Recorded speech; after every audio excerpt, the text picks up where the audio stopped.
इसलिए जाति से इनको बहिष्कार कर दिया और इनकी बेटी को किसी और गांव में विवाह नहीं होने दिए। तब इन्होंने गुरुजी से जाकर के पूछा काशी जी में। गुरुजी ने कहा आपस में विवाह कर दो। गुरुजी जान रहे हैं कि गांव वाले विवाह होने नहीं देंगे और इसी माध्यम से भक्ति की अभिवृद्धि होगी और सरस भक्ति का विस्तार होगा। आकर के उत्सव मनाने लगे। फिर गांव के ब्राह्मणों ने इनको रोका और कहा हम जाति में मिला रहे हैं, हम विवाह हम लोग स्वयं करवाएंगे। तब इन्होंने फिर जाकर के श्री गुरुजी से पूछा कर यही बात हम और न सुहात, आए सब हाहा खात, यह छाड़ी हठ दीजिए। कर यही बात, हम लोग तो यही बात करेंगे जो हमारे गुरुजी ने कहा है, हम तो घर में विवाह करेंगे। अब पता नहीं कि और जगह विवाह करें, लड़का वैष्णव हो नास्तिक हो तो उससे अच्छा घर में ठीक है। वैष्णव का हाथ में देने से अच्छा घर में ठीक है। वैष्णव को संबंध करूं विमुखन और न जाऊं, यही सनातन रीति है, या में नहीं घटाऊं। लोगों ने कहा आप ऐसा मत कीजिए। आए सब हाहा खात, हाहा खात माने अनुनय विनय करने लगे। हाहा खात माने अनुनय विनय करने लगे। यह छाड़ी हठ दीजिए, इस हठ को छोड़ दीजिए।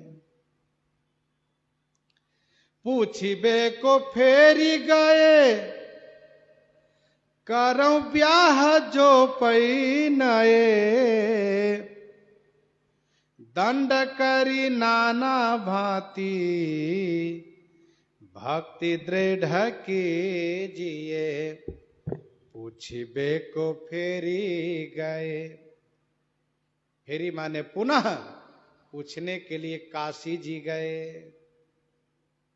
श्री कबीरदास जी के चरण में वंदन करके पूछा गुरुजी गांव वाले मना कर रहे हैं, आपका क्या आदेश है? गुरुजी ने कहा यदि वे नए माने झुक गए हैं, जौ पै, जौ माने यदि पै माने निश्चय झुक गए हैं, गांव के लोग जाति में सम्मिलित करके विवाह करने की बात स्वीकार करते हैं तो ठीक है, उनके मन के होने दीजिए, लेकिन ऐसे नहीं। दंड करी नाना भांति, अनेक प्रकार से दंडित कीजिए। कैसा दंडित? कहा अपना एक शर्त रखिए कि आप सब वैष्णव बनिए। आप सबकी जहां श्रद्धा हो वहां वैष्णव बनिए। और इसके बाद लिख करके दीजिए पंचनामा, तब हम भरोसा करेंगे, तब विवाह करने के लिए देंगे। भक्ति दृढ़ कीजिए, भक्ति को सुदृढ़ कीजिए।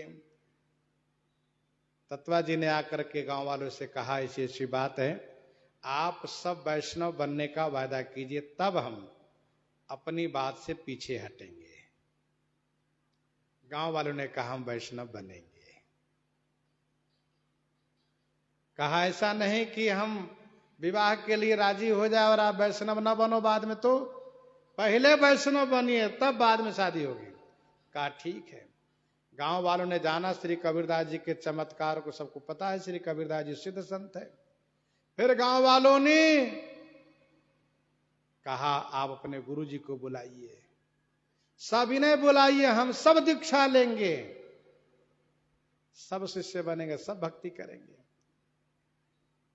तो तत्वा जी विभाग के साथ गांव के कुछ लोग गए हैं, श्री कबीरदास जी से प्रार्थना किए हैं, श्री कबीरदास जी आए हैं, सबको वैष्णव बना दिए, सब भक्त हो गए और भक्ति करने लगे।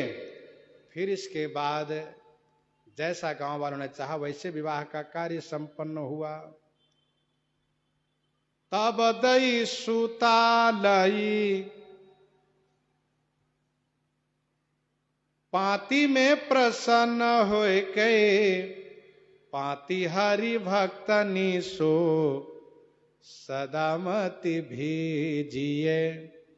तब दई सुता, तब तत्वा जिह्वा ने अपनी बेटी को दिया, दूसरे गांव में विवाह करने दिया, और बेटे को भी दूसरे गांव की लड़की से विवाह होने दिया। लई पाती में प्रसन्न हो के, सभी ब्राह्मणों ने प्रसन्न होकर के अपनी जाति बिरादरी में मिला लिया, लेकिन तत्वा जिह्वा अभी भी हरि भक्ता निसो पाती, हमेशा भक्तों की पंक्ति में अपने आप को रखते हैं, अर्थात ब्राह्मणत्व से ऊपर उठ करके भगवान के भक्त जनों की पंक्ति में अपने आप को रखते हैं। सो सदा मति भीजिए, हमेशा उनकी बुद्धि भीगी रहती है प्रेमा भक्ति में। विमुख समूह देखी समय बड़ाई करई, धरही माझ कहई पन पर रिझिए, कहई पन पर रिझिए। विमुख समूह, जितने वैष्णव विरोधी लोग थे, भक्त विरोधी थे, वे सब अनुकूल हो गए और सब के सब समयानुसार बड़ाई करने लगे। धर ही ये माझ, सब लोगों ने हृदय में इस बात को रख लिया कि तत्वा जिह्वा का प्रण सचमुच सुदृढ़ है। इनके प्रण पर सब रिझ गए, सब खुश हो गए। तत्वा जिह्वा की निष्ठा अपने आप में अभूतपूर्व है। आये मौनी संतयिका तजिहो मौन विचार, संत भोज हित दीजिए रुपया 5000। एक मौनी बाबा है, तत्वा जिह्वा से लिख करके बताया कि हमारा मौन व्रत 12 वर्ष का था, पूरा हो गया, होने जा रहा है। अब हम मौन व्रत खोलना चाहते हैं, तो मौन व्रत खोलने के लिए हम एक भंडारा देना चाहते हैं। उस भंडारे में 5000 रुपये की आवश्यकता है। आप हमें 5000 रुपया दे दीजिए, जिससे कि हम भंडारा कर सके, व्रत तोड़ सके। तत्वा जिह्वा ने घर की संपत्ति बेचा, आभूषण को बेचा, 4000 रुपये हुए। 1000 कर्ज लिया, 5000 उनको दे दिए। संत जी का मनोरथ पूरा हुआ। इधर तत्वा जिह्वा के बेटी की विदाई का समय आ गया, गौने का समय आ गया। अब कुछ है नहीं घर में, कैसे बेटी की विदाई की जाएगी? चिंतित हो गए।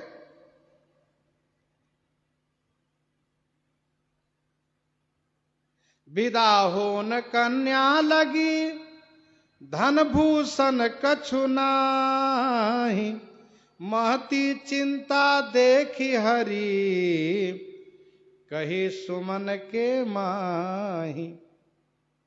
ठाकुर जी ने तत्वा जिह्वा से कहा, सुनिए, अमुक जगह भूमि के भीतर धन गड़ा हुआ है, जाइए खोद लाइए और बेटी की विदाई कीजिए, साथ साथ संतों की सेवा कीजिए। अमुक ठौर है धन गड़ो, सोई ले हु निकार, संतन की सेवा करो, करो जगत व्यवहार। जैसे रघु ने सर्वस्व दिया, ब्राह्मणार्थ कुबेर पर चढ़ाई का विचार किया, वैसे ही रघुकुल जैसे इनका स्वभाव।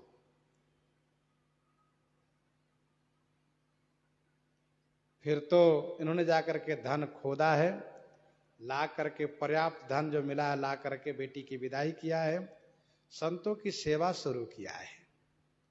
इनकी अनन्य निष्ठा पर एक और चर्चा है, एक और कथा है। एक राजा शैव्य थे, शिव जी का भक्त थे।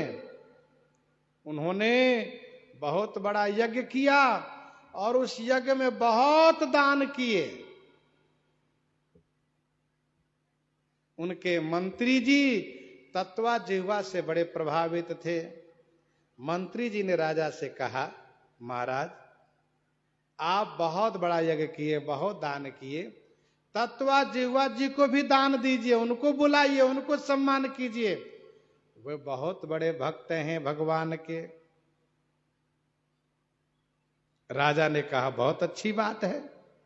बुलाया तत्वा जिह्वा जी को, बड़ा सम्मान किया और इसके बाद इनको 1 लाख विदाई में दिया। उस जमाने में 1 लाख बहुत होता था। 1 लाख जब विदाई में दिया तो तत्वा जिह्वा ने कहा हम नहीं लेंगे आपकी विदाई। कहा क्यों? कहा शैव यज्ञ उचिष्ट धन त्यागी दियो। ये शैव भक्त का यज्ञ है। शैव भक्त शैव यज्ञ उचिष्ट धन त्यागी दियो सुप्रवीण। दियो राम को ले ही हम आशा करे न अन्य। तत्वा जिह्वा ने कहा सुनिए राजन, हम भगवान श्री रामचंद्र जी के भक्त हैं, इसलिए हम श्री राम जी का दिया हुआ ही लेते हैं।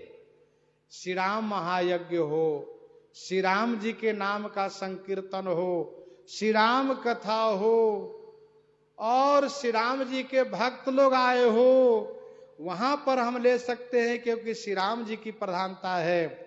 हम श्री राम जी के सिवा किसी और देवी देवता के नाम पर यज्ञ में दक्षिणा नहीं ले सकते, दान नहीं ले सकते। आपने बुलाया हम चले आए, लेकिन हम ले नहीं सकते। लाख लाख सम तजी दियो राखी भक्ति अनन्य। लाखों को परित्याग किया और भक्ति की अनन्यता की इन्होंने निर्वाह किया। इसी को कहते हैं भक्ति की अनन्यता। ऐसी भक्ति होनी चाहिए जैसे चातक की अनन्यता है, एक भरोसो, एक बल, एक आस विश्वास, एक राम घनश्याम हित चातक तुलसी दास। चातक तुलसी दास। और विनय व्यास मानो प्रगट हुए जग को हित माधव कियो। श्री विनय व्यास जी, विनय की मूर्ति, विनम्रता की मूर्ति भगवान वेद व्यास जी मानो माधव दास जी के रूप में प्रकट होकर के जगत का हित किए हैं। ध्यान दीजिएगा, भगवान वेद व्यास जी भगवान के अवतार हैं। जैसे श्री व्यास जी ने अनेक प्रकार से प्रभु के चरित्र को गाया है, भगवान वेद व्यास जी हैं तो भगवान के अवतार, लेकिन उन्होंने कहीं भी अपनी भगवत्ता को प्रकाशित नहीं किया है, कहीं भी नहीं। वेद को 4 भाग किया, वेद को 4 भाग किया। एक ही वेद था उस समय में, उसको 4 भाग किया, ऋग्वेद, यजुर्वेद, अथर्ववेद, सामवेद। फिर मनुष्यों की सुलभता के लिए 17 पुराण बनाए, पंचम वेद महाभारत बनाए। और जब चित्त में शांति नहीं मिले तो देवर्षि नारद जी के मार्गदर्शन पा करके श्रीमद् भागवत महापुराण की रचना की। लेकिन कहीं भी किसी पुराण में कहीं भी उन्होंने अपनी भगवत्ता नहीं कही, सदैव उन्होंने अपने आप को भक्त माना है। इसलिए स्वामी श्री नाभा गोस्वामी जी कहते हैं विनय व्यास, विनय व्यास अर्थात विनम्रता की मूर्ति भगवान वेद व्यास जी। और इतना ही नहीं, इतना ही नहीं, श्री वेदव्यास जी के पुत्र सुखदेव जी, श्री सुखदेव जी श्री परीक्षित जी को कथा सुनाने के लिए आते हैं, तो सभी ऋषियों के साथ भगवान वेदव्यास जी भी खड़े होकर के सुखदेव जी का सम्मान करते हैं। ऐसी विनम्रता श्री वेदव्यास जी में, सदैव अपने आप को भक्त माना, कभी भगवान नहीं माना। श्री माधवदास जी महाराज श्री वेदव्यास जी के अवतार हैं। पहले वेद विभाग कथित पुराण अष्टदश, पहले वेद विभाग, पहले उन्होंने वेद को विभाग किया, 4 भाग किया, फिर पुराण अष्टदश कथित, 18 पुराण को कथित माने वर्णन किया। भारत आदि भागवत मथित उद्धारयो हरिजस,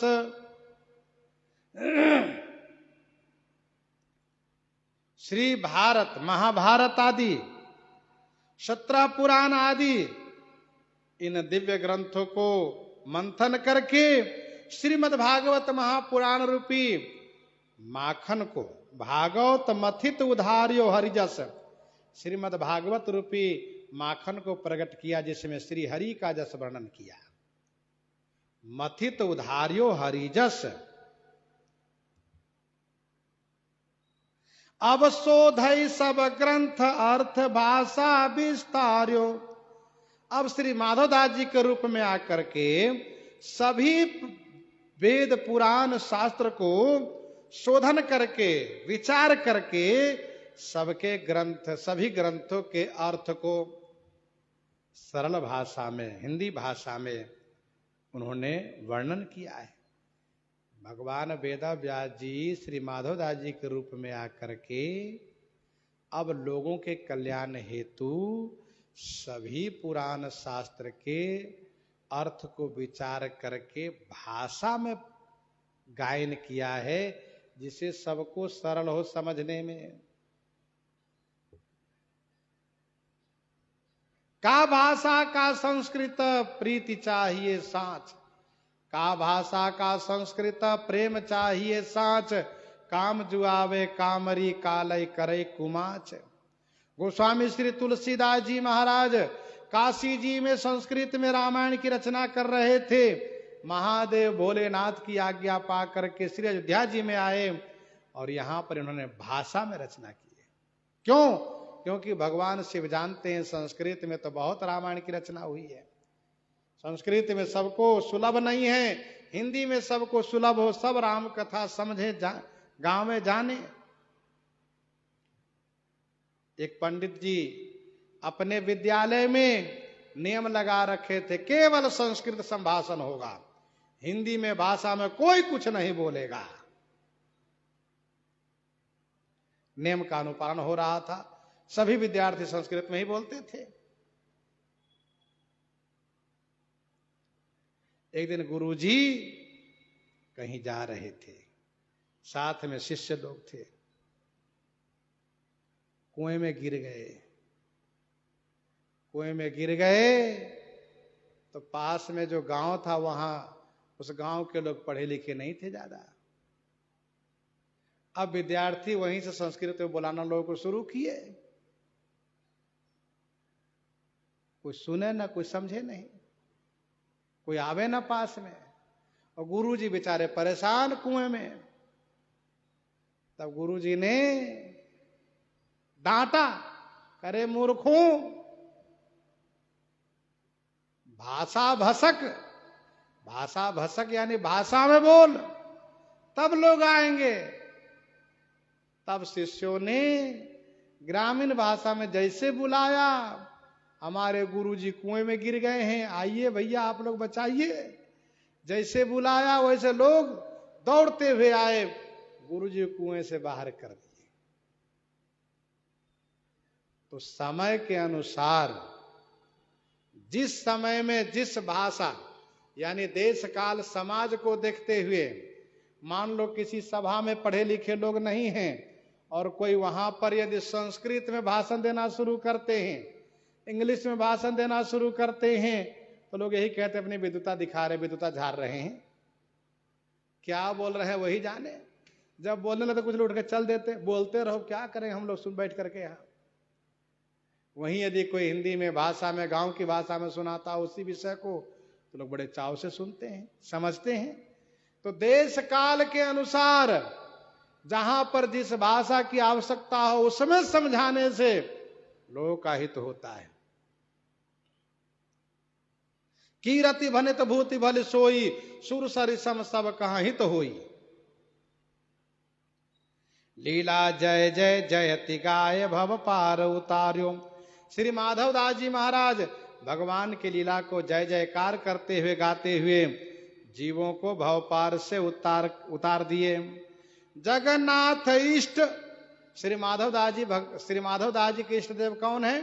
कहा श्री जगन्नाथ भगवान। श्री माधव दास जी के इष्ट देव हैं श्री जगन्नाथ भगवान।